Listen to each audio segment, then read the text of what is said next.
Alors, nous allons travailler avec un texte qui sera déjà saisi, hein. Et puis donc nous allons commencer donc par voir comment modifier la police d'un texte. Alors pour cela, il faut déjà sélectionner le mot, la phrase ou le paragraphe que l'on souhaite modifier. Il faut se placer devant le texte ou derrière le texte. Cliquer, maintenir le clic de la souris enfoncé et passer sur le texte. Quand il est surligné, c'est qu'il est sélectionné. Ensuite, pour modifier la police, il va falloir cliquer sur la petite flèche dans la zone nom de police pour faire apparaître donc les polices existantes dans l'ordinateur que l'on pourra utiliser. Elles sont classées par ordre alphabétique. Vous avez un curseur ici sur la droite pour monter et descendre pour découvrir les différentes polices. On voit déjà les typographies que ça va donner. Alors moi, dans mon exemple, je vais choisir pour mon titre celle-ci, donc qui s'appelle Arial Black. On clique une fois dessus et la police a déjà été modifiée. Maintenant, on va pouvoir changer la taille, donc c'est de la même façon que pour la police, il va falloir sélectionner son texte. Et donc cette fois-ci, maintenant vous voyez c'est sur Arial Black, hein, la police, et c'est sur la droite, là, je suis en 12 points, la taille de la police, et je vais la modifier en mettant sur 20. Donc je clique sur la flèche, et puis je choisis la taille que je souhaite pour mon texte. Mon texte est déjà donc un petit peu plus grand. C'est un titre, je vais donc maintenant le centrer. Donc ici, vous avez l'alignement. Donc l'alignement à gauche est celui qui est sélectionné. D'ailleurs, comme vous pouvez le voir, il est encadré. À côté de celui-ci, il y a centré. Donc si je clique sur centrer, mon texte est aligné au milieu. À côté, j'ai aligné à droite. Et là, c'est justifier le texte qui permet en fait de garder des marges à gauche et à droite identiques et d'avoir des paragraphes qui se terminent tous au même endroit et ça fait beaucoup plus propre. Pour mon titre, je vais donc centrer mon texte, mon titre quoi. Je souhaiterais donc insérer une bordure. Alors, pour insérer une bordure à mon titre, je vais cliquer sur le menu ici, format. Ensuite, je vais descendre sur paragraphe et cliquer donc sur ce dernier. J'ai une nouvelle fenêtre qui s'ouvre, qui est composée de différentes menus. Donc avec là, j'arrive directement sur retrait et espacement. Nous avons l'alignement, l'enchaînement, plan et numérotation, transparence, arrière-plan, bordure, lettrine et tabulation. Donc moi, ce qui m'intéresse pour le moment, c'est d'aller dans bordure. Donc je clique sur l'onglet bordure. Dans les pré-réglages ici, je vais régler la bordure que je veux. Moi, je veux les 4 bordures, donc je vais prendre tout l'encadré et on le voit ici, on peut le prévisualiser. Sinon, vous voyez, on peut mettre juste à gauche et à droite, en haut et en bas, juste à gauche, etc. Je peux modifier aussi le style de ma ligne. Donc là, c'est un trait fin. En cliquant sur la flèche, j'ai un nouveau menu qui apparaît avec différents styles de bordure. Je vais prendre celui-ci, moi. Voilà. Et je peux également changer la couleur de ma bordure, donc, qui par défaut est noire. En cliquant ici, la palette de couleurs apparaît et je vais pouvoir sélectionner une couleur. Je vais mettre magenta. Et ici, je vais pouvoir modifier la largeur de ma ligne. Donc, en cliquant sur la petite flèche qui va vers le haut, je vais l'augmenter et vers le bas, je vais la diminuer. Je peux également écrire directement la largeur que je souhaite. Donc moi, je veux 0,50 points. Voilà. Et puis, il ne reste plus maintenant qu'à cliquer. Alors, sur la droite, avant de cliquer sur OK, pardon, vous avez aussi dans la position le style d'ombre, qui peut avoir une portée en bas à droite, en haut à droite, en bas à gauche et en haut à gauche, et le premier qui n'a aucune ombre. Moi, je vais laisser avec aucune ombre, mais vous pouvez également sélectionner donc une ombre portée. Donc, on clique sur OK pour valider. Et voilà, j'ai donc ma bordure qui entoure mon texte, et vous pouvez le modifier, hein. Il suffit de recliquer dans la zone où vous avez mis votre bordure, retourner dans format paragraphe et modifier ce que vous souhaitez. Si par exemple finalement le magenta ne me plaît pas, je peux modifier la couleur. Je vais modifier maintenant mon petit paragraphe qui se trouve en dessous. Donc de la même façon, je dois tout sélectionner. Donc je me suis placée devant le texte, je clique, je maintiens foncé et je descends sur le nombre de lignes. Donc là j'en ai 2 et je vais jusqu'au bout pour sélectionner bien tout mon paragraphe.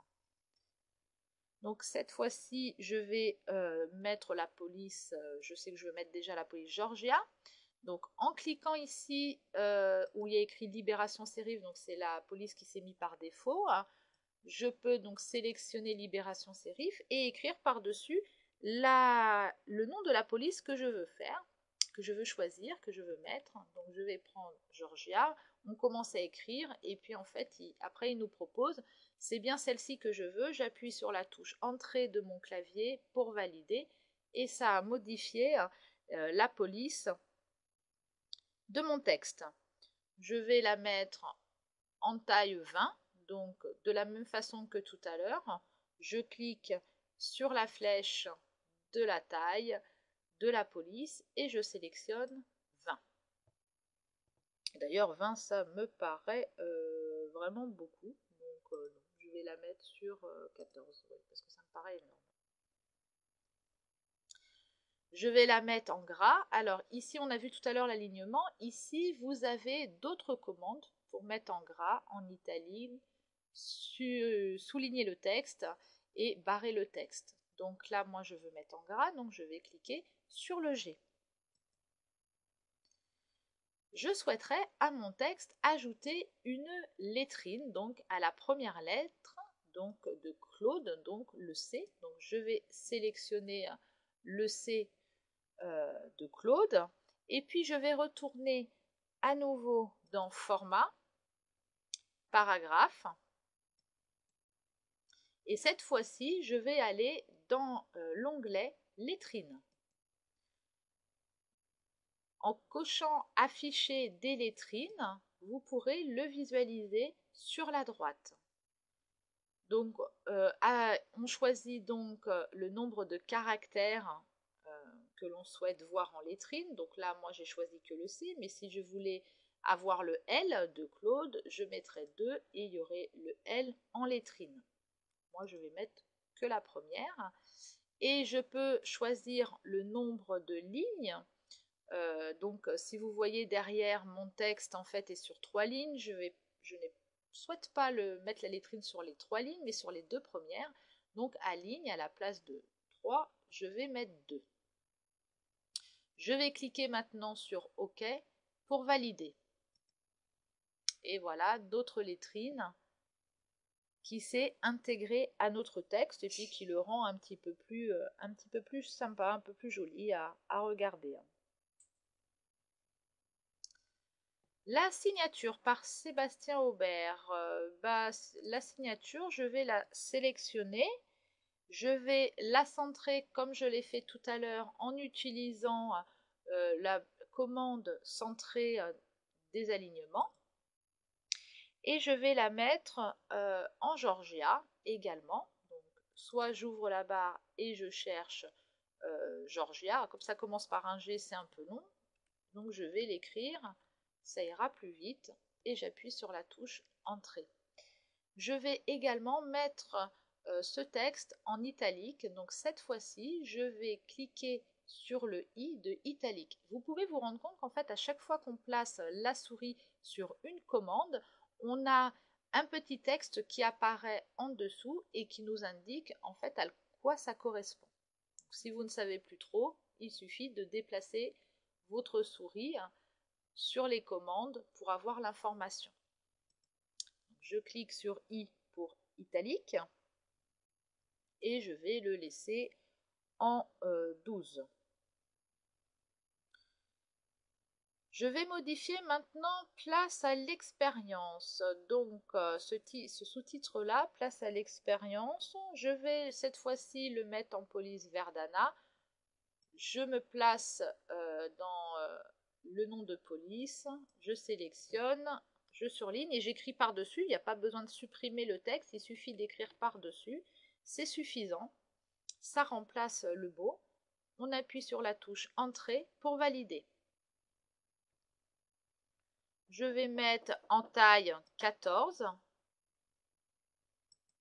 Et puis maintenant, alors je vais mettre en gras. Donc je clique sur le G. En italique, je clique sur le I.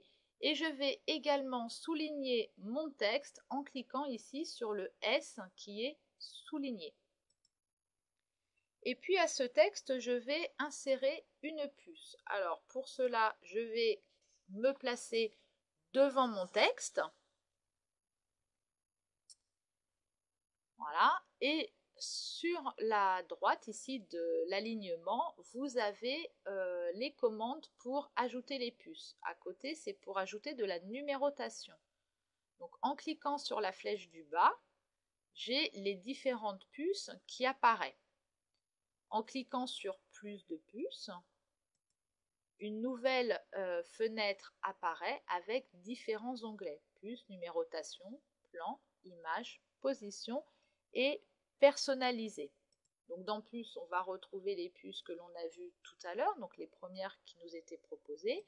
Dans la numérotation, vous avez un type de numérotation différente, donc avec des nombres, soit avec une parenthèse, un point ou deux parenthèses, en chiffres romains, en majuscules, les lettres en majuscules, en minuscules, etc. Après, en fait, tout dépend de ce que vous voulez faire. Donc là, dans notre exemple, on va aller dans Images, et dans Images, vous avez des puces grises ou de différentes couleurs avec différentes formes. Pour ma part, je vais choisir le losange bleu. Je vais cliquer maintenant sur OK pour valider. Vous constatez que la puce s'est placée devant mon texte. Je vais maintenant modifier le paragraphe. Donc comme tout à l'heure, je clique devant mon texte, je reste appuyé sur le bouton gauche de ma souris et je passe sur tout mon texte. Donc je descends en fait les différentes lignes et après je vais jusqu'à la fin de ma phrase.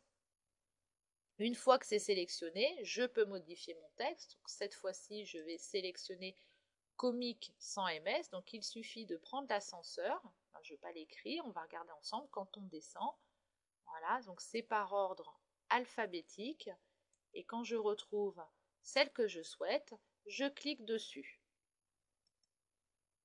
Je vais laisser en taille 12. Par contre, je vais justifier mes différents textes, que ce soit celui-ci ou le premier. Donc, c'est un alignement dont je vous ai parlé tout à l'heure. Vous allez voir qu'en cliquant dessus, le texte est beaucoup plus propre puisqu'il va suivre les marges sur la droite et mettre tout le texte en mettant des fois des espacements un petit peu plus importants entre des mots pour que le texte soit correctement aligné. Ça fait beaucoup plus propre. On fait la même chose au premier texte. La mise en forme de mon document me convient. Je vais donc maintenant enregistrer mon fichier. Pour cela, je vais cliquer sur Fichier et Enregistrer sous. Une fenêtre s'ouvre et je dois parcourir l'arborescence pour rechercher l'endroit où je souhaite enregistrer mon document. Donc sur la gauche, vous avez la bibliothèque qui apparaît. Documents, ce sont plutôt donc justement ce genre de fichiers de texte que vous allez enregistrer à l'intérieur. Vous avez images, donc là ça sera plutôt la sauvegarde de vos images, la musique et la vidéo. Donc déjà le fait d'avoir une bibliothèque comme ça vous permet de préétabli, ça vous permet déjà un classement plus judicieux de vos différents types de documents. Donc je clique sur Documents. Soit je l'enregistre tel quel, soit je l'enregistre dans un dossier. Donc je vais créer un dossier pour mettre mon document. Pour cela, il suffit de cliquer sur Nouveau dossier. Un nouveau dossier ici apparaît avec écrit donc en titre Nouveau dossier. Donc ce n'est pas encore le nom de mon dossier, je vais lui donner un nom. Il est surligné en bleu, il n'est pas nécessaire d'appuyer sur la touche Supr du clavier pour effacer Nouveau dossier, il suffit juste d'écrire par-dessus. Donc je vais donner un nom à mon dossier, donc je sais pas,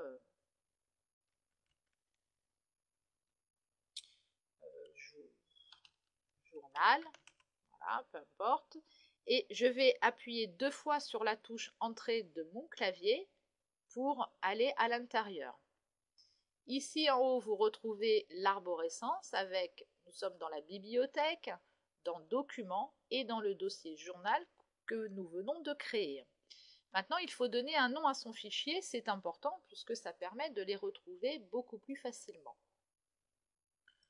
Donc là, je vais mettre, parce que là par défaut, il a mis moi le nom du fichier que j'avais utilisé pour vous présenter cette vidéo. Donc je vais l'appeler comment? Match.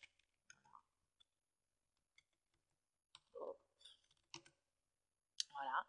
Donc je suis bien au format ODT, donc le format ODT et l'extension du fichier qui sont créés avec Writer de LibreOffice.